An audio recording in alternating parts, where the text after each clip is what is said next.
আসসালামু আলাইকুম দর্শক, আপনাদের সকলকে আমন্ত্রণ জানাচ্ছি অন্য মঞ্চের আজকের আলোচনায়। আওয়ামী লীগের এক কর্মসূচিতে 1.5 মাস আগে নেওয়ার সিদ্ধান্ত থেকে বিএনপি সরকারকে রাতারাতি সরে আসতে হলো। গত 6 মে সিদ্ধান্ত হয়েছিল জুনের মধ্যে সেনাবাহিনী ব্যারাকে ফিরে যাবে। বাংলাদেশের গণমাধ্যমের খবর হলো 15 জুনের মধ্যে সেনাবাহিনী ব্যারাকে ফিরে যাওয়ার কাজ শেষ হয়েছিল, কিন্তু মাত্র 1 সপ্তাহের মধ্যে সেই সেনাবাহিনীকে ইউনূস সরকারের মতো বিচারিক ক্ষমতা দিয়ে মাঠে নামানোর সিদ্ধান্ত কেন নিতে হলো? সরকার এমন সিদ্ধান্তের পর রাজনৈতিক মহল থেকে শুরু করে জনপরিসরে নানা ধরনের প্রশ্ন ঘুরপাক খাচ্ছে। প্রশ্ন উঠেছে, গত 2 বছর ধরে কার্যক্রম নিষিদ্ধ থাকা একটি দলের অনলাইনে ডাকা কর্মসূচিতে সরকার এতটাই ভড়কে গেল যে ব্যারাকে ফেরা সেনাকে আবার মাঠে ফেরাতে চিঠি দিতে হয়েছে। তাহলে কি আওয়ামী লীগের জনভিত্তি থাকার বাস্তবতাকে সরকারই প্রতিষ্ঠিত করছে? প্রশ্ন উঠেছে, আওয়ামী লীগ যেখানে সারা দেশে ব্যাপক হারে মিছিল করছে, সেখানে শুধু 6 জেলায় কেন সেনা মোতায়েন করা হচ্ছে? সরকারের দাবি পুলিশের উপর আস্থা আছে, স্বরাষ্ট্রমন্ত্রীর দাবি আইন শৃঙ্খলার অবনতি হয়নি, এমনকি শুধু এক ঢাকা শহরে 18,000 পুলিশ নামানোর পরও কেন সেনাবাহিনীকে ডাকতে হলো? তাহলে কি সরকার আওয়ামী লীগের গত 1 মাসের মিছিল ও তৎপরতাকে এতটা ভয় পেয়েছে যে কারণে পুলিশ দিয়েও দলটিকে ঠেকানো যাচ্ছে না? আবার 30 জনের পর যদি আওয়ামী লীগ নতুন করে কর্মসূচি দেয়, তাহলে কি সেনাবাহিনীর ব্যারাকে ফেরার স্বপ্ন অধরাই থেকে যাবে? প্রশ্ন উঠেছে, যে দলটির তৎপরতা এবং অনলাইনে ডাকা কর্মসূচি ঠেকাতে বিচারিক ক্ষমতা দিয়ে সেনাবাহিনী ডাকতে হচ্ছে, সে দলটির কার্যক্রমের উপর নিষেধাজ্ঞা এভাবে আর কতদিন ঠেকিয়ে রাখতে পারবে? আবার জামাত জোটের 11 দল যে কর্মসূচি দিয়েছে, সেখানে যদি বিশৃঙ্খলা হয়, তাহলে সেটিও কি সেনাবাহিনী ঠেকাবে?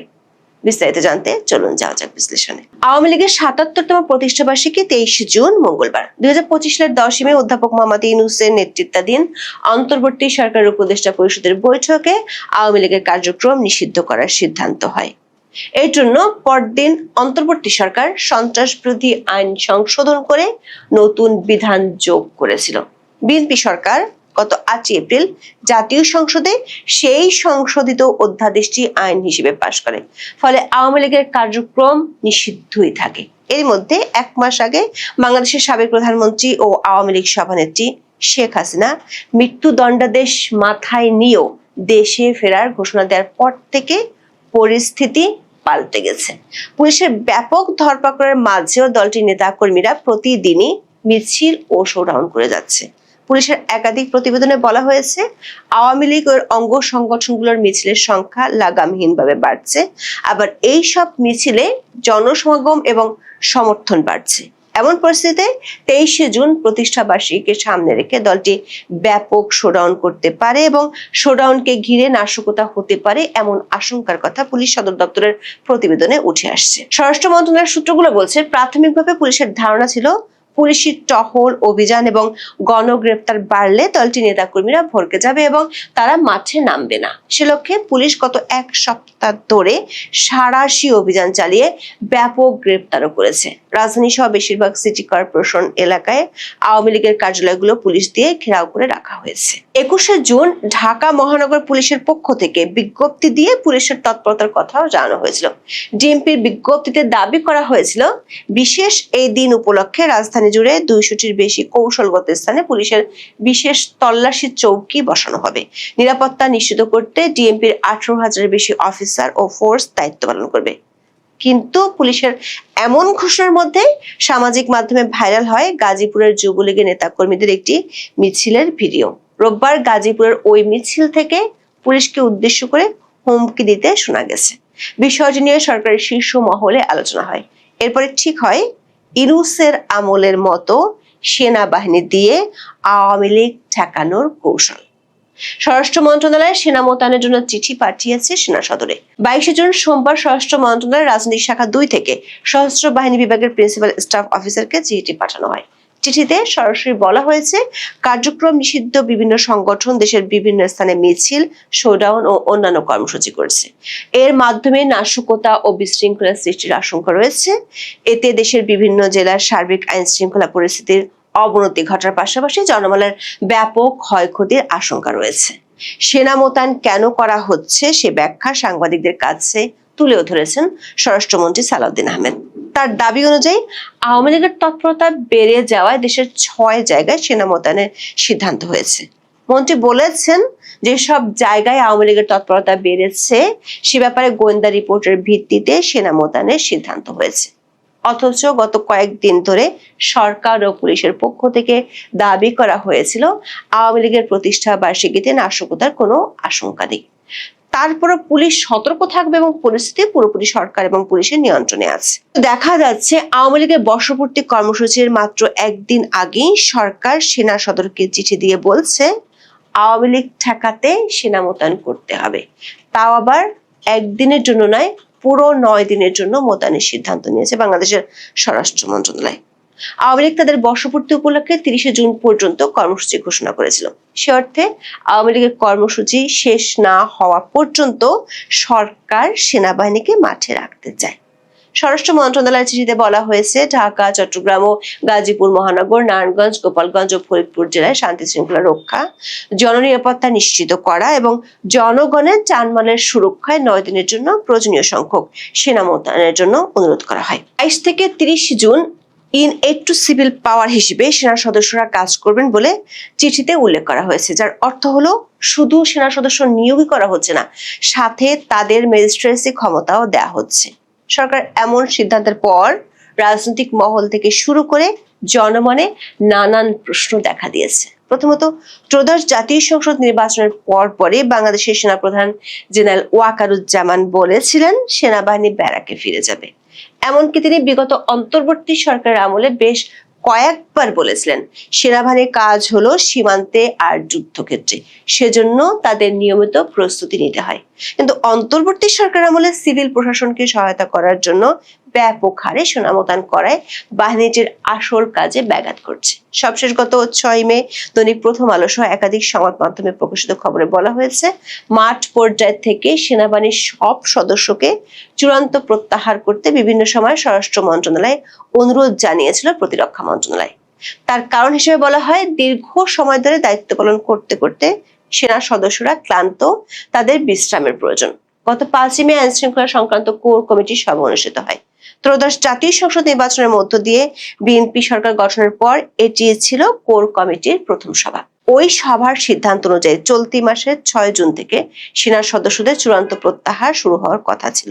সিদ্ধান্ত ছিল দূরবর্তী জেলা থেকে প্রথমে প্রত্যাহার হবে, পরবর্তীকালে ধাপে ধাপে বিভাগীয় শহর এবং বড় জেলা থেকে তুলে আনা হবে। জুন মাসের মধ্যেই সেনাবাহিনীর সব সদস্যকে মাঠ পর্যায় থেকে সরিয়ে নেওয়া হবে।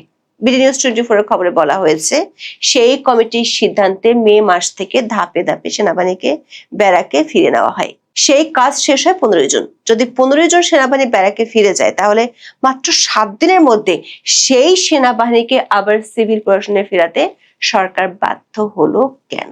স্বরাষ্ট্রমন্ত্রী অবশ্য সাংবাদিকদের কাছে দাবি করেছেন in aid to civil power সেনাবাহিনীকে আইন শৃঙ্খলা রক্ষার কাজে আনার বিষয়টি রুটিন ওয়ার্ক। সাংবাদিকরা স্বরাষ্ট্রমন্ত্রীর কাছে প্রশ্ন রেখেছিলেন পুলিশের উপর আস্থার অভাব থেকেই আবার সেনাবাহিনীর চাপ পড়লো কিনা। সেই প্রশ্নে মন্ত্রী পাল্টা প্রশ্ন করেছেন এখানে আস্থাহীনতার প্রশ্ন আসে কেন? আইন শৃঙ্খলা পরিস্থিতির অবনতির কারণে সরকার সেনা মোতায়েনের সিদ্ধান্ত নিল কি না প্রশ্ন করলে স্বরাষ্ট্রমন্ত্রী বলেন আইন শৃঙ্খলা পরিস্থিতির অবনতি হয়নি, তবে তাদের সব সময় সতর্ক থাকতে হয়। প্রশ্ন হলো যদি পুলিশের উপর আস্থা থাকে আবার আইন শৃঙ্খলা পরিস্থিতির অবনতি না হয়, শুধু এক ঢাকা শহরে 18,000 পুলিশ নামানোর পরও কেন সেনাবাহিনীকে ব্যারাকে ফেরানোর মাত্র 7 দিনের মধ্যে আবার ডাকতে হচ্ছে? তাহলে কি সরকার আওয়ামী লীগের গত 1 মাসের মিছিল ও তৎপরতাকে এতটা ভয় পেয়েছে যে কারণে পুলিশ দিয়েও দলটিকে ঠেকানো যাচ্ছে না? প্রশ্ন উঠেছে যে দলটির তৎপরতা এবং অনলাইনে ডাকা কর্মসূচি ঠেকাতে বিচারিক ক্ষমতা দিয়ে সেনাবাহিনী ডাকতে হচ্ছে, সে দলটির কার্যক্রমের উপর নিষেধাজ্ঞা কতদিন ঠেকিয়ে রাখতে পারবে? সরকার শুধু সেনাবাহিনীকে ডাকছেই না, সাথে বিচারিক ক্ষমতাও দিয়ে মাঠে নামাচ্ছে। ইউনূস সরকার ত্রয়োদশ জাতীয় সংসদ নির্বাচন পর্যন্ত 8 দফায় সেনাবাহিনী ম্যাজিস্ট্রেসি ক্ষমতার মেয়াদ বাড়িয়েছিল। সরকারের চাকরিতে কোটা সংস্কারের দাবিতে আন্দোলন থেকে পরিস্থিতি সহিংস হয়ে উঠলে 2024 সালের 19শে জুলাই কারফিউ জারি করে সেনা নামিয়েছিল তৎকালীন আওয়ামী লীগ সরকার। কিন্তু আওয়ামী লীগের পতনের পর ইউনূস সরকার কখনোই সেনাবাহিনী ব্যারাকে ফেরার অনুমতি দেয়নি, বরং অন্তর্বর্তী সরকার ওই বছরের 17 সেপ্টেম্বর সেনাবাহিনীকে বিচারিক ক্ষমতা দেয়। সবশেষ মেয়াদ বাড়ানো হয়েছিল গত বছরের 11 নভেম্বর। ওই দিন জনপ্রশাসন মন্ত্রণালয় থেকে পাঠানো বিজ্ঞপ্তিতে বলা হয়েছিল সেনা, নৌ ও বিমান বাহিনীর কর্মকর্তাদের ম্যাজিস্ট্রেসি ক্ষমতা 12 নভেম্বর থেকে 2026 সালের 28 ফেব্রুয়ারি পর্যন্ত বাড়িয়েছিল সরকার। তারপর থেকে সেনাবাহিনী মাঠে থাকলেও বিচারিক ক্ষমতা ছিল না। ফৌজদারি কার্যবিধির 17টি ধারা অনুযায়ী সেনা কর্মকর্তারা ম্যাজিস্ট্রেটের ক্ষমতা প্রয়োগ করতে পারবেন। এসব ধারায় গ্রেফতার ও গ্রেফতার আদেশ, গ্রেফতারি পরোয়ানা কার্যকর করা, তল্লাশি পরোয়ানা জারি, অসদাচরণ ও ছোটখাটো অপরাধের জন্য মুচলেকা আদায়, মুচলেকা থেকে অব্যাহতি, বেআইনি সমাবেশ ছত্রভঙ্গ করার ক্ষমতা পাবেন বিশেষ নির্বাহী ম্যাজিস্ট্রেটরা। ফৌজদারি কার্যবিধির যে 17 নম্বর ধারায় সেনা কর্মকর্তাদেরকে বিশেষ নির্বাহী ম্যাজিস্ট্রেটের এই ক্ষমতা দেওয়া হয়েছে, সেখানে এসব নির্বাহী হাকিমরা জেলা ম্যাজিস্ট্রেট অর্থাৎ জেলা প্রশাসকের অধীনে থাকার কথা বলা আছে। প্রশ্ন উঠেছে, সরকার কেন শুধু 6 জেলার জন্য সেনাবাহিনীকে ব্যারাক থেকে ডেকে আনছে, বাকি 58 জেলার তাহলে কি হবে? ভৌগোলিক অবস্থানের দিক থেকে দেখা যাচ্ছে ঢাকা ও ঢাকার আশেপাশের জেলাগুলোতে সেনা মোতায়েনের সিদ্ধান্ত নিয়েছে সরকার। আবার 30 জুনের পর আওয়ামী লীগ যদি নতুন করে কর্মসূচি দেয়, তাহলে তখন সরকার কি করবে? আওয়ামী লীগের একাধিক সূত্র বলছে আগস্ট মাসকে কেন্দ্র করে বড় আকারে কর্মসূচি নিয়ে হাজির হতে চায় দলটি। যদি তাই হয়, তাহলে কতদিন সেনা মোতায়েন করে পরিস্থিতি নিয়ন্ত্রণে রাখবে সরকার? আবার মাঠে আওয়ামী লীগের নিয়ন্ত্রণে সিভিল পাওয়ার যে যথেষ্ট নয়, সেটির সহজ স্বীকারোক্তি হলো হঠাৎ করে সেনা মোতায়েন। এটা সরকারের চিঠিতে এক অর্থে স্বীকারও করে নেওয়া হয়েছে। সেক্ষেত্রে 30 জুনের মধ্যে আওয়ামী লীগকে কি নির্মূল করা যাবে? যদি না করা যায়, তাহলে কি বছরের পর বছর ধরে ইন-এইড টু সিভিল পাওয়ারের বন্দোবস্ত বহাল রাখতে হবে? আবার সেনাপ্রধান গত 2 বছর ধরে ব্যারাকে ফিরে যাওয়ার যে তাগাদা দিয়েছিলেন, সেটির কি হবে? সংশ্লিষ্ট সূত্রগুলো বলছে ইউনূস আমলে 206টি সেনা ক্যাম্প ছিল সারা দেশে। নতুন করে কয়েকটি সেনা ক্যাম্প স্থাপন করা হবে? নতুন করে এইড টু সিভিল পাওয়ার পর কি সেনাপ্রধানের সেই চাওয়ার মৃত্যু ঘটলো? চলতি বছরের 21শে মে কুমিল্লা সেনানিবাসের এক অনুষ্ঠানে জেনারেল ওয়াকারুজ্জামান বলেছিলেন, দেশের প্রয়োজনে মাঠে দায়িত্ব পালন শেষে সেনার সদস্যরা ব্যারাকে ফিরে যাচ্ছে। চীন সফর শেষ, মালয়েশিয়ার সফরও শেষ, প্রধানমন্ত্রী তারেক রহমান দেশে ফিরেছেন। দেশে ফিরে সংসদে দাঁড়িয়ে তিনি যে একটি বাক্য বলেছেন, সেটাই এখন রাজনৈতিক মহলে সবচেয়ে বেশি আলোচনার বিষয়। তিনি বলেছেন যে কোনো মূল্যে তিস্তা মহাপরিকল্পনা বাস্তবায়ন করা হবে। এই নিয়ে খবরের কাগজে মিডিয়ার হেডলাইন। এই একটি বাক্যের মধ্যেই লুকিয়ে আছে বহু প্রশ্ন।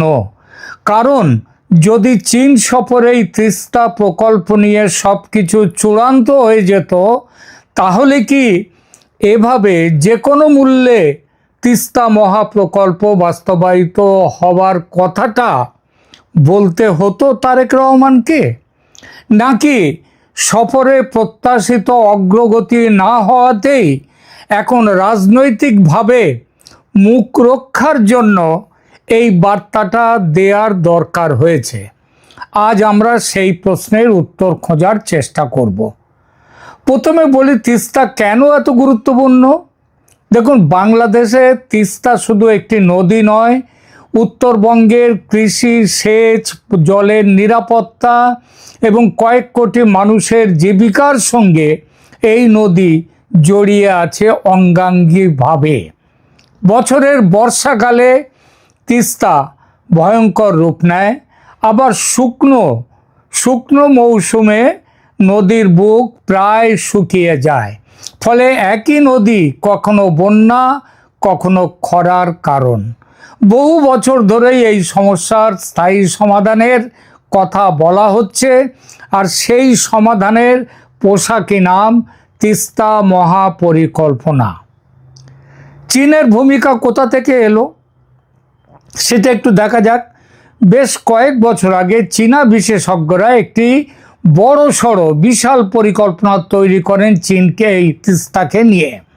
সেখানে নদী খনন, বাঁধ নির্মাণ, নদী তীর সংরক্ষণ, নতুন শহর গড়ে তোলা, কৃষি উন্নয়ন সব মিলিয়ে বহু বিলিয়ন ডলারের পরিকল্পনা ছিল সেটা। এরপর থেকেই সবাই ধরে নিতে শুরু করেন তিস্তা প্রকল্প মানেই চীন। কিন্তু বাস্তবতা হলো পরিকল্পনা তৈরি করা আর বাস্তবায়নের চুক্তি হওয়া এ দুটো এক জিনিস নয়। এখনো পর্যন্ত বড় অর্থায়নের আনুষ্ঠানিক ঘোষণা বা পূর্ণাঙ্গ বাস্তবায়ন চুক্তির খবর প্রকাশ্যে আসেনি। আসবেটা কি করে? চুক্তি যদি না হয়ে থাকে তাহলে প্রকাশ্যে আসবে, আসার তো কোনো কথা ওঠে না। এবার আসি ভারতের ভূমিকায়। এখানে বিষয়টি সবচেয়ে গুরুত্বপূর্ণ। ঠিক যখন বাংলাদেশ বলছে যে কোনো মূল্যে তিস্তা মহাপরিকল্পনা বাস্তবায়ন করা হবে, তখন পশ্চিমবঙ্গ সরকার কয়েকদিন আগেই তাদের প্রথম বাজেটেই তিস্তা ব্যারেজ প্রকল্প বাস্তবায়নের জন্য 11,000 কোটি টাকার বরাদ্দ ঘোষণা করেছে। এখন প্রশ্ন হলো, বাংলাদেশের তিস্তা নিয়ে মহাপ্রকল্প এবং ভারতের তিস্তা ব্যারেজ নিয়ে প্রকল্প, এই যে দুটো ব্যাপার, পশ্চিমবঙ্গ দিয়েছে 11,000 কোটি টাকা বরাদ্দ ঘোষণা করেছে ভারতীয় রুপায় টাকায়, আর বাংলাদেশ তাদের টাকায় 12,000 কোটি টাকা, মানে যেটা পশ্চিমবঙ্গের থেকে আসলে কম যার মূল্য, সেইটা তারা ঘোষণা করেছে। এখন প্রশ্ন হলো, এই দুটো ঘটনা কি সম্পূর্ণ আলাদা, নাকি একে অপরের সঙ্গে কৌশলগতভাবে সম্পর্কিত? আমার মতে এবং অন্যান্য বিশেষজ্ঞদের মতে সম্পর্ক রয়েছে। কারণ তিস্তা একটি আন্তর্জাতিক নদী। ভারতের সিকিমে এর উৎপত্তি হয়ে এটা ভারতের মধ্য দিয়ে পশ্চিমবঙ্গের একটা বড়সড়, সিকিমের একটা বড়সড় অংশের মধ্যে দিয়ে গিয়ে তারপর বাংলাদেশে ঢুকছে।